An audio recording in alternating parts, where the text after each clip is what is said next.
প্রকৃতির অপার সৌন্দর্যে মোড়ানো সাদা ফুলে ঢেকে গেছে বেলজিয়ামের বিস্তীর্ণ নাশপাতির বাগান। বসন্তের এই ক্ষণস্থায়ী রূপ দেখতে দেশ বিদেশ থেকে ছুটে আসছেন হাজারো পর্যটক। তবে সৌন্দর্যের আড়ালে লুকিয়ে আছে জলবায়ু পরিবর্তনের নীরব প্রভাব, যা বদলে দিচ্ছে ফলের উৎপাদন চক্র। হাসপেনগাঁও অঞ্চল, যেখানে সিন্ট্রুডেন অবস্থিত, প্রতি বছর প্রায় ৩৫০ মিলিয়ন কেজি নাশপাতি উৎপাদন হয়।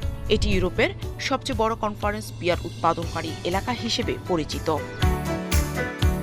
এই মৌসুমে দর্শনার্থীদের জন্য একটি অস্থায়ী ব্লসম বার খোলা হয়েছে পাহাড়ের চূড়ায়, যেখানে দাঁড়িয়ে উপভোগ করা যায় ফুলে ঢাকা বাগানের মনোমুগ্ধকর দৃশ্য। পর্যটকরা জানান, প্রতি বছর আবহাওয়া ভালো থাকলে এবং ফুল ফুটলে অনেকে এখানে আসেন সৌন্দর্য উপভোগে। এছাড়া সঠিক সময় এখানে আসার জন্য শহরের অনলাইন ব্লসম মিটার অনুসরণ করেন পর্যটকরা। ফুল ফোটার সময় আমি একটু খবর রাখি, অনলাইনে ব্লসম মিটার পরীক্ষা করি ওয়েবসাইটে। একই সঙ্গে আবহাওয়ারও গুরুত্বপূর্ণ খবরও রাখি, কারণ এই ফুল ফোটার সাথে আবহাওয়ার প্রভাবও রয়েছে। আমি প্রতি বছর এটি উপভোগ করতে এখানে আসি।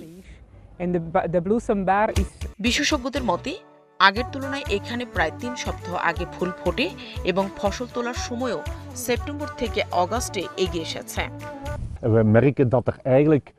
নিঃসন্দেহে জলবায়ু পরিবর্তন ফল চাষির আয়ের উপর প্রভাব ফেলতে পারে। একজন ফল চাষিকে যে ঝুঁকিগুলো বহন করতে হয় তার মধ্যে রয়েছে তুষারপাত, যা খুবই গুরুত্বপূর্ণ। এটি ফুলকে ধ্বংস করতে পারে। এরপর আছে খরা, বৃষ্টিপাত।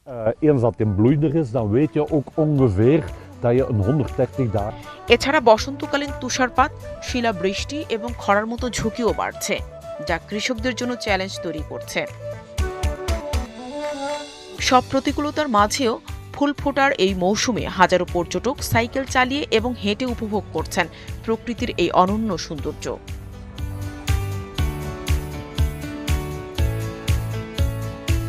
২০২৪ সালে দেশটির ট্যুরিজম বিভাগ জানিয়েছে, হাসপেনগাঁও অঞ্চলে ৪ লাখেরও বেশি পর্যটক রাত্রি যাপন করেছেন, যা থেকে আয় হয়েছে প্রায় ৩৪.৮ মিলিয়ন ইউরো।